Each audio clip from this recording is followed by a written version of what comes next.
Leonardo da Vinci को इतिहास का सबसे रहस्यमयी और सबसे बुद्धिमान इंसान माना जाता है। एक बुद्धिमान से बुद्धिमान इंसान भी कितने सब्जेक्ट में माहिर होता है, 2, 4 या 6 शायद, पर da Vinci scientist, mathematician, painter, architect, sculptor, inventor, engineer, writer, harmonist और स्किल मैकेनिक तो थे ही, साथ ही उन्हें एनाटॉमी, जियोलॉजी, एस्ट्रोनॉमी, बॉटनी और हिस्ट्री में भी महारत हासिल थी। लियोनार्डो दा विंची पूरे 15 सब्जेक्ट में मास्टर थे। लियोनार्डो को इस दुनिया में आए आज तक के सबसे महान लोगों में से एक माना जाता है, लेकिन दा विंची बुद्धिमान होने के साथ साथ बहुत ज्यादा रहस्यमयी भी थे। लियोनार्डो हर रात शमशान जाते और वहां से गड़े मुर्दे निकाल कर अपने घर ले आते और फिर उनके साथ अलग अलग प्रयोग करते। आज के इस वीडियो में हम आपको लियोनार्डो दा विंची के बारे में 16 ऐसी बातें बताने वाले हैं जो आपको हैरान करके रख देंगी। नंबर 16, लियोनार्डो दा विंची एक एम्बीडेक्स्टरर थे और मिरर राइटिंग भी कर सकते थे। एम्बीडेक्स्टरस उस आदमी को कहा जाता है जो अपने दोनों हाथों से एक साथ लिख सकता है, और दा विंची तो इस काम में इतने एक्सपर्ट थे कि एक ही वक्त में वो अपने एक हाथ से लिखते थे और दूसरे हाथ से ड्राइंग करते थे। Leonardo da Vinci mirror writing भी कर सकते थे, यानी वे अक्षरों को एक ऐसे उल्टे क्रम में लिखते थे जिसे सिर्फ तभी पढ़ा जा सकता था जब हम उसे किसी शीशे के सामने ले जाते हैं। कई लोगों का मानना है कि विंची सिर्फ उन्हीं बातों को मिरर राइटिंग में लिखते थे जो उन्हें गुप्त रखनी होती थी, लेकिन अगर हम विंची की पूरी राइटिंग को देखें तो उसमें से ज्यादातर मिरर राइटिंग में ही है। वो ऐसा इसलिए करते थे क्योंकि उनके लिए मिरर राइटिंग नॉर्मल तरीके से भी ज्यादा आसान थी, इसलिए ये कहना गलत है कि विंची सिर्फ राज की बातों को ही मिरर राइटिंग में लिखते थे। नंबर 15, साल 1994 में बिल गेट्स ने लियोनार्डो दा विंची की एक किताब कोडेक्स हैमर को $30 मिलियन में खरीदा था। यह किताब दा विंची की साइंटिफिक रिसर्चेस का एक कलेक्शन है और ये पूरी किताब मिरर राइटिंग में लिखी गई है। बिल गेट्स ने इसके कुछ पेजेस का इस्तेमाल विंडोज 95 के स्क्रीन सेवर के रूप में भी किया था और 3 साल बाद उन्होंने इसका डिजिटल वर्जन पूरी दुनिया के लिए रिलीज कर दिया। अगर आप इसे पढ़ना चाहते हैं तो इंटरनेट से डाउनलोड कर सकते हैं। नंबर 14, कहने को तो दा विंची एक आर्टिस्ट थे, लेकिन उन्हें ह्यूमन एनाटॉमी में भी बहुत इंटरेस्ट था। वे इंसानी शरीर के इंटरनल पार्ट्स पर स्टडी करते थे और इस काम में वो इतने जुनूनी थे कि आधी रात को शमशान जाकर कब्रों को खोदकर उनसे मुर्दे निकाल कर अपने घर लाते और फिर उन्हें चीर फाड़ कर शरीर के आंतरिक अंगों के चित्र बनाते। कहते हैं कि दा विंची ने इस तरह तकरीबन 30 मुर्दों को कब्र से निकाला और उन पर स्टडी की। दा विंची इस काम में इतने जीनियस थे कि उन्होंने आज से 500 साल पहले ही इंसानी शरीर के बहुत ही स्पष्ट चित्र बना लिए थे। विंची को मानव दिल से खास लगाव था। कहते हैं कि विंची ही वो पहले इंसान थे जिन्होंने हमें कई सारी हार्ट डिजीज के बारे में बताया। लियोनार्डो को इंसानी शरीर के साथ साथ पेड़ पौधों में भी बहुत रुचि थी, जिस कारण उन्हें पेड़ पौधों के जीव विज्ञान, बॉटनी में भी महारत हासिल थी। नंबर 13, लियोनार्डो दा विंची खुद को एक साइंटिस्ट से ज्यादा आर्टिस्ट मानते थे और उन्होंने अपने पूरे लाइफ टाइम में कई सारी फेमस पेंटिंग्स बनाई, जिनमें से उनकी 2 पेंटिंग्स मोनालिसा और द लास्ट सपर तो आज भी दुनिया की सबसे शानदार पेंटिंग मानी जाती हैं। मोनालिसा के बारे में तो हम में से ज्यादातर लोग जानते हैं, लेकिन द लास्ट सपर एक ऐसी पेंटिंग है जिसके बारे में बहुत ही कम लोग जानते हैं। इस पेंटिंग में जीसस क्राइस्ट को सूली पर लटकाने से पहले अंतिम भोजन करते हुए दिखाया गया है। हालांकि ये पेंटिंग बड़ी ही बारीकी से बनाई गई, लेकिन फिर भी इसमें एक छोटी सी गलती है। दरअसल जीसस जिस मेज पर खाना खा रहे होते हैं उस पर ईल के साथ ऑरेंजेस रखे हुए हैं, लेकिन जिस वक्त जीसस को सूली पर लटकाया गया उस वक्त तक मिडिल ईस्ट में ऑरेंजेस तो आए ही नहीं थे। ये उनके कई सदियों बाद आए, इसलिए ये लियोनार्डो दा विंची द्वारा की गई एक भूल थी।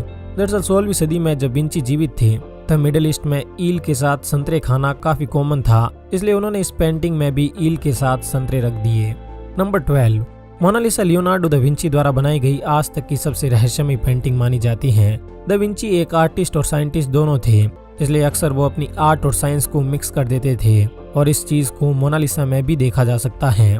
मोनालिसा का पूरा चेहरा पीला पड़ा हुआ है और उनके चेहरे पर एक हल्की सी मुस्कान भी देखी जा सकती है, इसलिए माना जाता है कि मोनालिसा एक ऐसी बीमार महिला की पेंटिंग है जो अपनी बीमारी के कारण मुस्कुरा रही होती है। दा विंची इंसानी चेहरे की मसल्स को अच्छी तरह पहचानते थे और शायद इसी का परिणाम था कि उन्होंने मोनालिसा के चेहरे पर ऐसी रहस्यमयी मुस्कान बनाई। नंबर 11, लियोनार्डो दा विंची का नाम जब हम सुनते हैं तो हमें लगता है कि लियोनार्डो उनका नाम है और दा विंची उनका सरनेम है, लेकिन लियोनार्डो के नाम के पीछे लगा विंची उनके गांव का नाम है और उन्हें दा विंची इसलिए कहा जाता है क्योंकि इटालियन में इसका मतलब होता है विंची का रहने वाला। लियोनार्डो का जन्म सन 1452 में इटली के फ्लोरेंस के एक छोटे से गांव विंची में हुआ। उनके पिता एक मशहूर वकील थे और उनकी माँ एक गरीब महिला थी। लियोनार्डो का जब जन्म हुआ तब वे एक नाजायज औलाद के तौर पर जन्मे थे, क्योंकि उनकी माँ और पिता ने शादी नहीं की थी और यही कारण था कि लियोनार्डो को अपने बचपन में कई सारी समस्याओं का सामना करना पड़ा। नंबर 10, लियोनार्डो अपने बचपन में कभी स्कूल नहीं गए, जिस कारण उन्हें फॉर्मल एजुकेशन नहीं मिली, लेकिन उनके पिता उनके आर्टिस्टिक टैलेंट को जानते थे, इसलिए उन्होंने बहुत ही कम उम्र में उन्हें इटली के एक पेंटर एंड्रिया डेल वेरोचियो के पास भेज दिया। वेरोचियो उस वक्त इटली के सबसे बेहतरीन पेंटर्स में से एक थे, लेकिन जब दा विंची उनके पास गए और उनसे सीखना शुरू किया तो देखते ही देखते विंची उनसे भी आगे निकल गए और इतना आगे निकल गए कि एक बार जब विंची ने बैप्टिज्म ऑफ क्राइस्ट नाम की एक पेंटिंग बनाई तो वेरोचियो उनसे इतने प्रभावित हुए कि उन्होंने उसी वक्त ये कसम खा ली कि उस वक्त के बाद वे कभी पेंटिंग नहीं बनाएंगे। कहा जाता है कि जब लियोनार्डो को किसी इंसान की पेंटिंग बनानी होती तो वो पूरे दिन उसके पीछे घूमते रहते और फिर शाम को घर आकर उस आदमी की हूबहू पेंटिंग उतार लेते। लियोनार्डो दा विंची का मानना था कि एक आर्टिस्ट को हमेशा एक आईने की तरह होना चाहिए। नंबर 9, लियोनार्डो ने पेंटिंग बनाना तो एंड्रिया डेल वेरोचियो से सीखा, लेकिन बाकी सभी विषय का ज्ञान उन्होंने खुद से ही लिया। लियोनार्डो सीखने में इतने तेज थे कि कुछ ही समय में वे बहुत बड़े जीनियस बन गए और अपने उम्र के अंतिम पड़ाव तक आते आते लियोनार्डो इतना फेमस हो गए थे कि उस वक्त के फ्रांस के राजा फ्रांसीसी I ने उन्हें अपना मुख्य चित्रकार, आर्किटेक्ट और इंजीनियर नियुक्त किया। नंबर 8, दा विंची के बारे में कहा जाता है कि वह अपने वक्त से बहुत आगे थे। 13वीं से 16वीं सदी के बीच जब यूरोप में पुनर्जागरण काल चल रहा था तब विंची उन चुनिंदा बड़े लोगों में से एक थे जिन्होंने पशुओं के प्रति हो रही क्रूरता के खिलाफ आवाज उठाई और शाकाहार का समर्थन किया। दा विंची का मानना था कि अगर इंसान को आज़ादी का हक है तो जानवरों को भी आज़ादी का पूरा हक है। इंसान किसी और की मौत पर जिंदा नहीं रह सकते। दा विंची इतने दयालु थे कि वो रास्ते पर बिकने वाले पंछियों को सिर्फ इसलिए खरीद लेते थे ताकि उन्हें आज़ाद कर सके। नंबर 7, लियोनार्डो दा विंची ही वो पहले इंसान थे जिन्होंने बताया कि आसमान का रंग नीला क्यों होता है। दा विंची ने बताया कि ऐसा इसलिए होता है क्योंकि हवा सूरज से आने वाली रोशनी को बिखेर देती है और नीला रंग दूसरे रंगों के मुकाबले ज्यादा फैलता है, जिस कारण आसमान का रंग नीला दिखाई देता है। नंबर 6, लियोनार्डो ही वो पहले इंसान थे जिन्होंने बताया कि चांद लाइट का एक बहुत ही अच्छा रिफ्लेक्टर है। उनका मानना था कि चांद के पास अपना खुद का एक समुद्र और एटमॉस्फेयर भी है। हालांकि उनकी ये एटमॉस्फेयर वाली थ्योरी गलत है, लेकिन सोचिए आज से 500 साल पहले जब ना तो कोई इतनी एडवांस मशीन थी और न ही इतना अच्छा टेलीस्कोप था, तब दा विंची ने कैसे पता लगाया था कि चांद खुद लाइट प्रोड्यूस नहीं करता बल्कि वो तो सिर्फ लाइट का रिफ्लेक्टर है। नंबर 5, दा विंची अपने वक्त से बहुत आगे थे।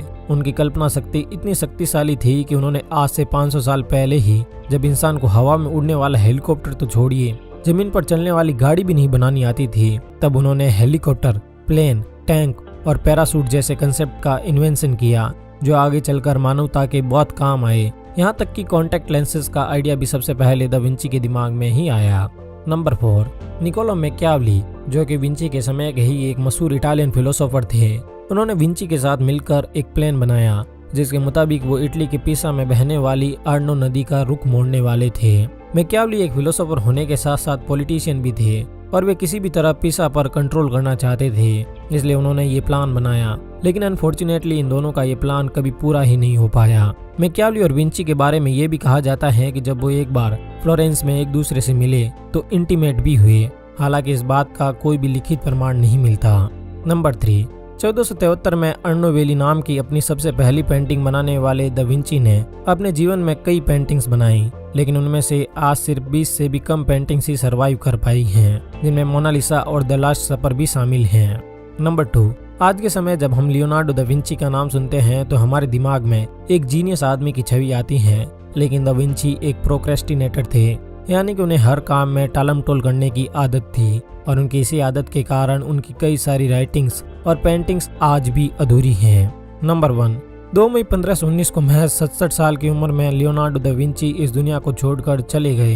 हालांकि लियोनार्डो ने अपने महान दिमाग के दम पर दुनिया को बहुत कुछ दिया, लेकिन फिर भी उनके अंतिम शब्द कुछ इस तरह थे: मैंने भगवान और इंसान को नाराज किया है। मैं अपनी जिंदगी का जितना इस्तेमाल कर सकता था उतना नहीं कर पाया। दा विंची बेशक दुनिया के सबसे महान लोगों में से एक थे, लेकिन फिर भी उनसे जुड़े कई ऐसे राज भी थे जो उन्हें काफी अलग बनाते थे। लियोनार्डो दा विंची के बारे में आपका क्या सोचना है, हमें कमेंट सेक्शन में जरूर बताइए।